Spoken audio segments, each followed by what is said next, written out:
Hello student, आज हम पढ़ाने जा रहे हैं क्लास 7th का हिंदी व्याकरण। प्रीवियस चैप्टर में हमने वाक्य शुद्धि चैप्टर 6 पढ़ा। आज हम पढ़ेंगे चैप्टर 7। चैप्टर नेम है संज्ञा। तो हम आज जानेंगे संज्ञा के बारे में। संसार में जितनी भी प्राणी तथा वस्तुएं हैं, सबके कुछ न कुछ नाम अवश्य हैं। चाहे कोई भी वस्तु हो, कोई चीज़ हो, उसके नाम अवश्य होते हैं। नाम से ही किसी प्राणी अथवा वस्तु की पहचान होती है। व्याकरण में इसी नाम को संज्ञा कहा जाता है। जैसे हम कोई भी चीज़ जब नाम से जानते हैं तो उसी नाम को संज्ञा कहते हैं। जैसे आप यहाँ पे चित्र दिया हुआ है, देख सकते हैं। शेर गुस्से में था, चूहे के अंदर डर था। शेर जाल में फंस गया, चूहा जाल कुतर रहा है। शेर और चूहे में दोस्ती हो गई, वे दोनों एक साथ जंगल में रहने लगे। तो इन सारे में शेर और चूहा प्राणियों के नाम हैं, जाल वस्तु का नाम है, जंगल स्थान का नाम है, गुस्सा डर व दोस्ती भावों के नाम है। ये सभी नाम क्या होते हैं? संज्ञा हैं। तो किसी प्राणी वस्तु स्थान या भाव का बोध कराने वाले शब्द संज्ञा कहलाते हैं। कुछ संज्ञा शब्द किसी वस्तु को हम उसके नाम से पुकारते हैं, जैसे किताब, पेंसिल, मेज, कुर्सी, टेलीविज़न, कंप्यूटर, बोतल, छाता, जूता, अखबार। ऐसे बहुत ऐसी चीज़ें हैं, टेबल है, बॉटल है, कुछ भी ऐसी चीज़ें हैं, वे सब क्या हैं? संज्ञा होते हैं। किसी व्यक्ति, पशु या पेड़ पौधों के नाम भी होते हैं, जैसे औरत, बच्चा, नितिन, सुधा, शेर, आम, पीपल, तोता, मैना, सांप। ऐसे इत्यादि चीज़ नाम होते हैं जो संज्ञा होते हैं। किसी स्थान का नाम, किसी भाव का नाम, ये सब क्या है? संज्ञा है। अब संज्ञा में कितने भेद होते हैं तो आइए जानते हैं। संज्ञा के 3 भेद होते हैं। कौन कौन से? संज्ञा के 3 भेद: व्यक्तिवाचक संज्ञा, जातिवाचक संज्ञा, भाववाचक संज्ञा। व्यक्तिवाचक संज्ञा में क्या क्या आता है? तो व्यक्तिवाचक संज्ञा, जो संज्ञा शब्द किसी विशेष प्राणी, वस्तु अथवा स्थान का बोध कराते हैं, वे व्यक्तिवाचक संज्ञा कहलाते हैं। जैसे रहीम, रामायण, लाल किला, ताजमहल, बनारस, भारत, हिमालय, पंजाब, मास्को आदि।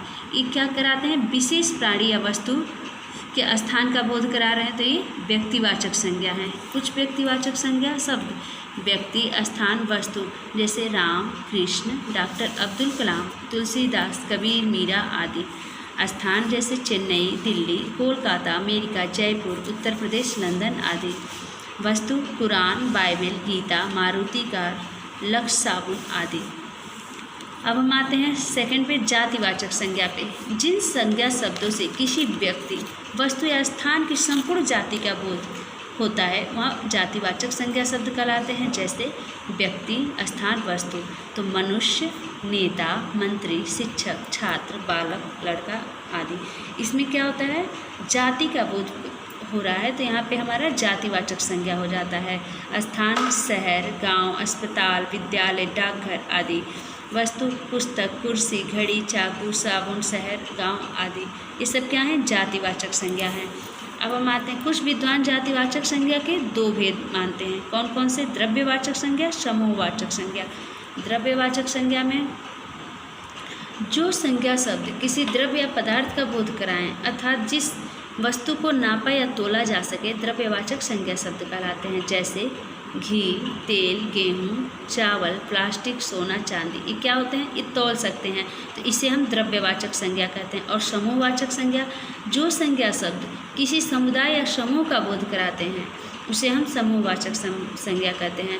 जैसे किसी समुदाय या समूह का जब बोध होता है तो वहाँ पे समूहवाचक संज्ञा होता है। जैसे गट्ठर, टुकड़ी, दल, कक्षा, सभा, भीड़, झुंड, गुच्छा आदि। ये क्या बोध करा रहे हैं? जैसे समूह का बोध कराते हैं, तो ये समूहवाचक संज्ञा है। अब हम आते हैं भाववाचक संज्ञा।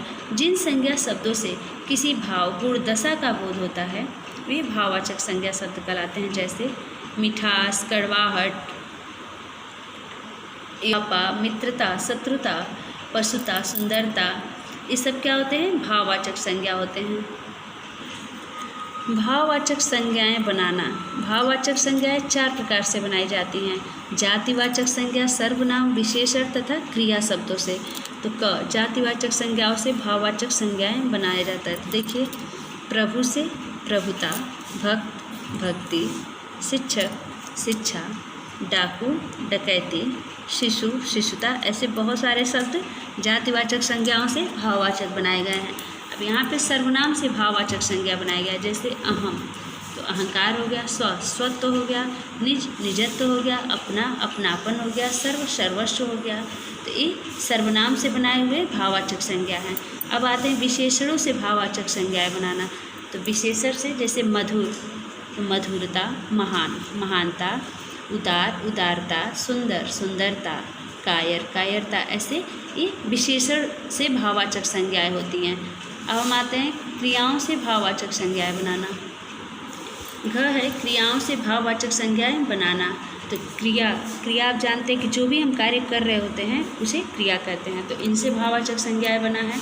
देखिए दौड़ना तो दौड़, थकना थकावट, रेंगना रंगाई, कूदना कूद, चिल्लाना चिल्लाहट, हारना हार, झुकाना झुकना, ये सब क्या होता है क्रिया से भाववाचक संज्ञा बनाए गए हैं। तो आप इस संज्ञा को याद कर लीजिएगा, ये आपका होमवर्क रहेगा। संज्ञा किसे कहते हैं, संज्ञा कितने प्रकार के होते हैं और ये कैसे बनाए जाते हैं, तो आप इसे याद कर लीजिएगा। आपका होमवर्क है। आपकी क्लास ओवर होती है। Thank you.